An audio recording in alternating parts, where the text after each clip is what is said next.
If Eric's fascinating array of pentatonic pickups were ways of adding drama to single position pentatonic playing, then this technique is another fantastic way of doing that. I call it rolling threes. Now, you may not have heard it explicitly, but I guarantee you felt it. Take a listen again. So what we're hearing here is a classic Eric-style descending pentatonic line, which then suddenly changes direction and flutters or ripples upward, almost like flapping wings. Here it is again. It's amazing sound, but it goes by so quickly you can't really tell what's happening there. It's more of a sonic special effect almost than an actual melodic line. And in order to figure out what's actually happening, we kind of have to watch it in slow motion.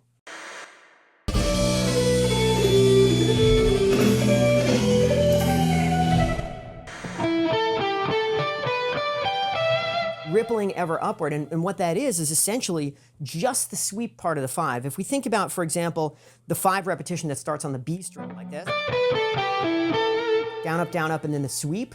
If we just take the sweep itself and then connect it to the very next note, just the upstroke, then that unit, those 2 movements, just the down sweep and then the upstroke on the next note, that movement, or those 2 movements, actually succeed in playing 3 notes, and that unit becomes this ultra condensed molecule of the rolling threes pattern. We just take that across the strings.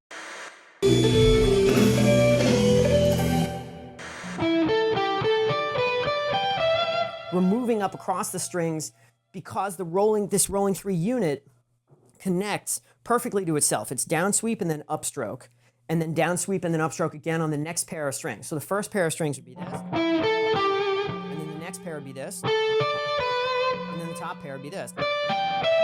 And of course, once you hit the downstroke on the 15th fret up here on the top, you're free to then continue any one of a number of Eric's standard devices, 6s, 5s, the standard pentatonic scale, just moving in a straight line, a million things. So this unit, this rolling threes unit, integrates perfectly with all of the other devices that we've seen so far. You'll hear this rolling threes idea all over Eric's vocabulary. Here it is in an awesome blues lick. Fantastic flying harmonic there, and that really meaty, syrupy, almost syrupy bridge position sound.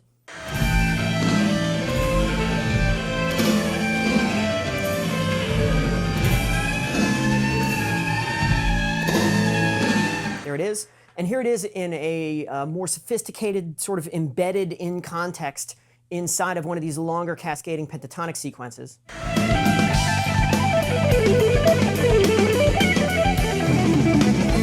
Just kind of flies by, can't really hear it, but if you slow it down, there it is.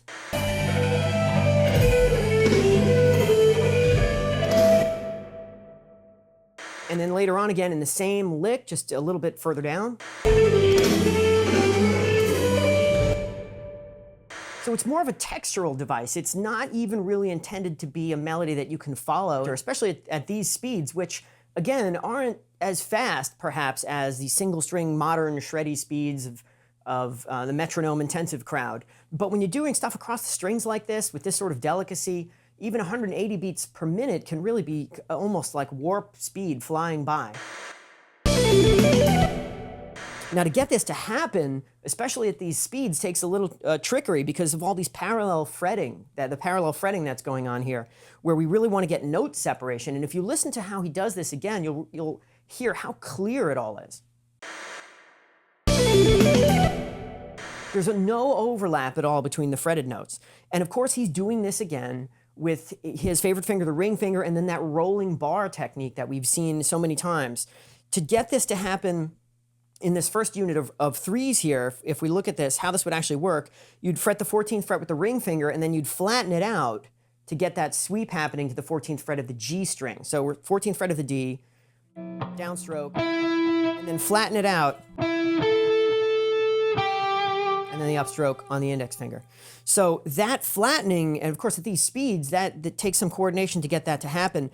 The finger doesn't have to come flying off the fretboard to kill the D string note, the E here on the D string. It just has to release pressure so that the D string becomes a bit of a dead note at that point.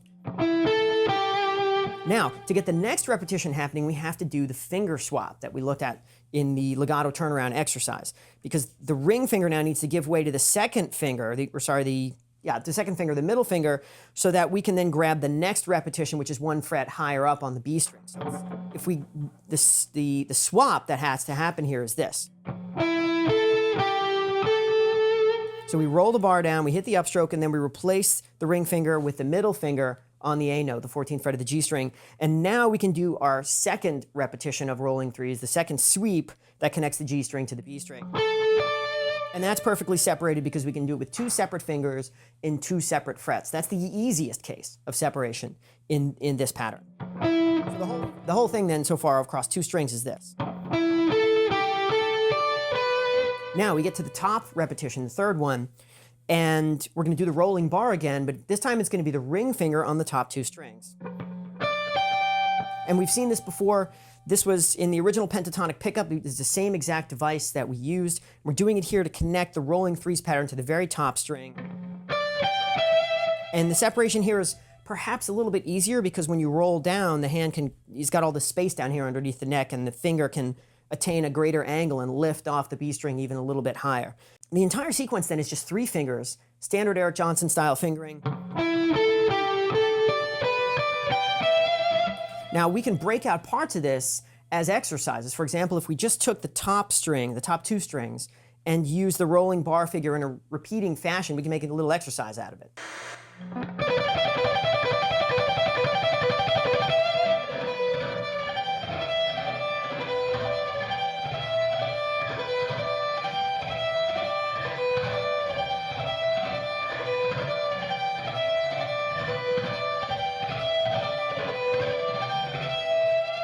And when you get this whole sequence happening at speed, the effect is really kind of wondrous. You're just sort of rippling upwards through the strings.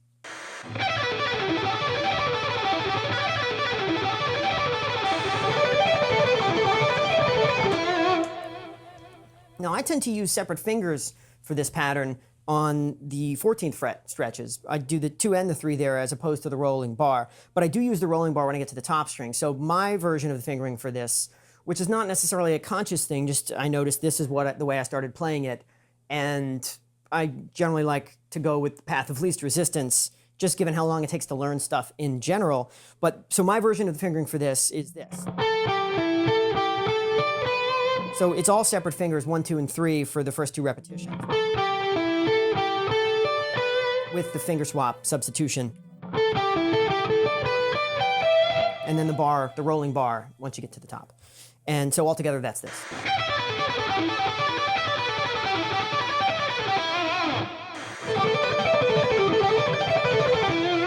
Notice that on the way back down, I'm actually connecting this with 2 repetitions of the 5s mechanic. And that just goes to show you how closely these 2 patterns are related. The way down, you're really just adding more notes to the rolling 3s, or the way up, you're just taking notes away from the 5s. So the way down, starting on the 15th fret, is this. That's your first repetition of 5, and the next one.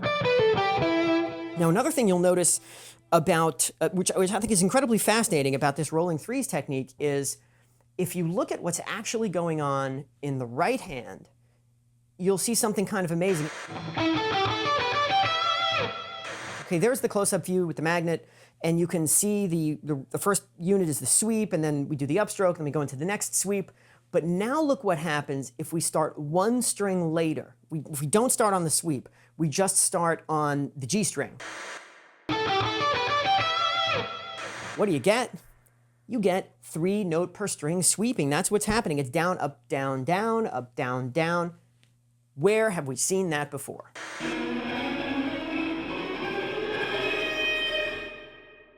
Amazing, right?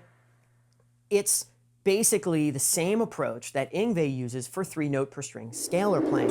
In the episode, we talked about the tones and stones concept, where one thing can appear to be 2 different constructions depending upon where you kind of artificially consider its starting point. So a pattern, any kind of a pattern that overlaps with itself, we can arbitrarily choose where we imagine that pattern to begin and create conceptually 2 completely different things. So if we think of this as rolling 3s, then we get the Eric Johnson thing where you have this double stop style sweep going across 2 strings using the parallel fingerings. But if we think of this as simply 3 pick notes on a string using a sweep to connect to the next repetition, man, amazingly, we end up with 3 note per string scale or sweeping effectively.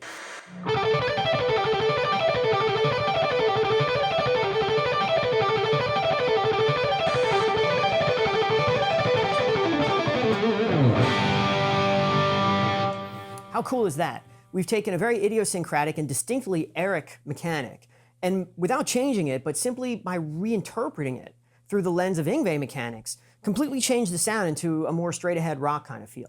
And that is fascinating, because here we have 2 guys with completely different approaches, completely different worldviews, completely different jackets, fringe, we have buttons on one side and fringe on the other, and obviously completely different musical aims. And yet, because of the connection of mechanical genius that they both share, they've taken 2 utterly different paths and arrived at mechanically almost exactly the same place.